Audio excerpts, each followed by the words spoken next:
What's up, everybody? Destiny Gilliam here from the Creative Reading Coach, and you are joining me on our video for the 30-day challenge.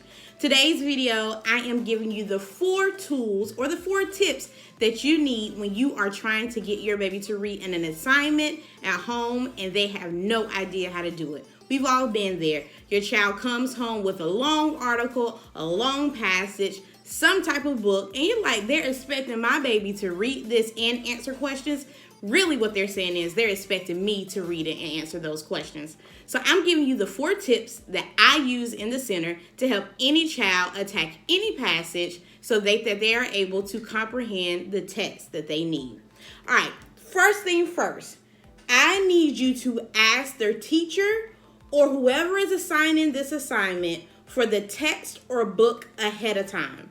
What this allows you to do is it allows you a few things. Number one, it allows you to go through the text yourself so you can be prepared, because we already know that you're the one who's going to be doing the work up front. You have to front load those words and all that good stuff yourself. So make sure you ask the teacher or the tutor or whomever for the text ahead of time. All right.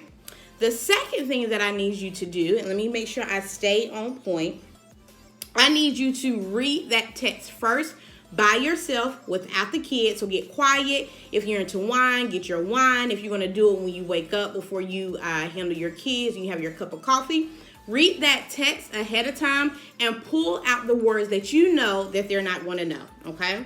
What this allows you to do is it allows you to say, hey, sweetheart, I have the book from your teacher. Say you're reading Charlie and the Chocolate Factory, right?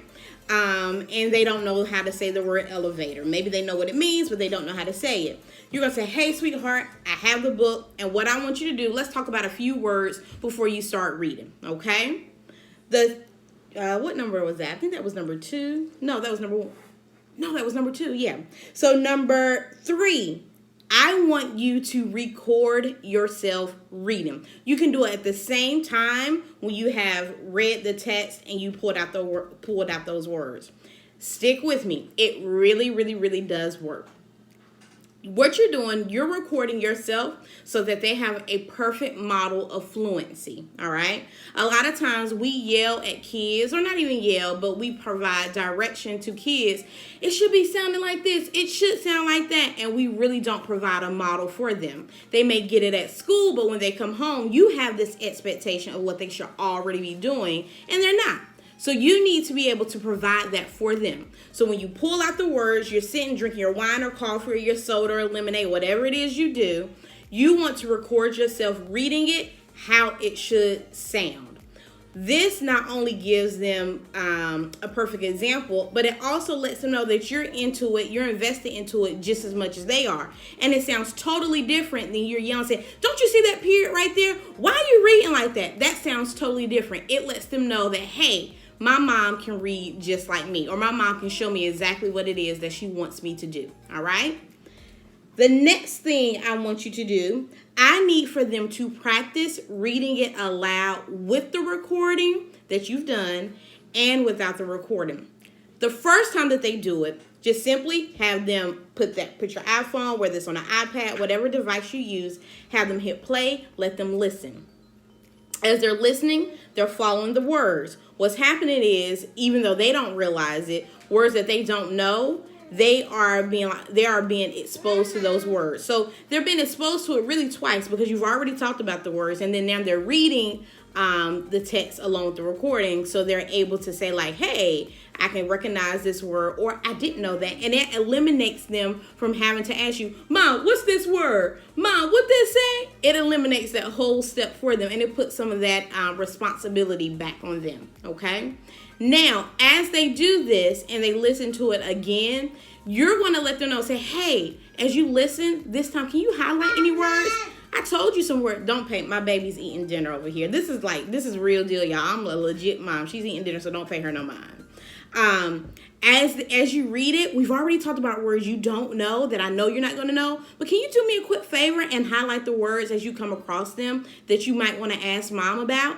And then that even puts more responsibility on them because they are able to see like, okay, I can do that. I'm only reading to see what words I don't know, and then have them highlight. All right. So notice how this is shifting from like, do it this way, do it that way. It's almost like a tug of war. You're front loading everything that they need, and then you're also allowing them to have some of their own responsibility as well.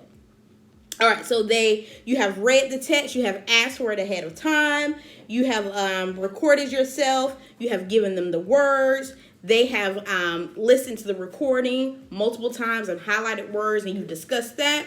The next thing that I need you to do, I need you to let them reread it as many times as possible by themselves with the recording or by themselves, okay? What this is doing is giving them confidence so when they come to you, they can sound exactly like what you want them to sound, okay?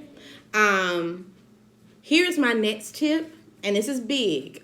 At this point, you are not doing anything pertaining to comprehension. The reason being is a lot of us start with read it, answer these questions. Read it, do this worksheet. Read it, let's fill this out.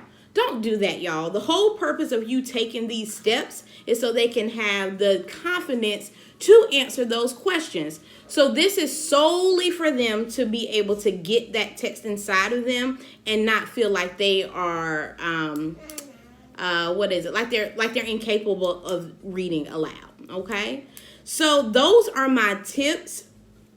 It's something that takes practice over and over.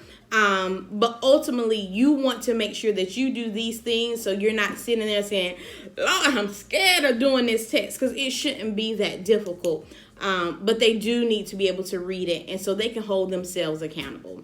Leave your questions, your comments in the bottom, and I will put some important links for you. Happy word reading, and I hope that this brought you some value. Please don't forget to subscribe. I'll see you in our next video.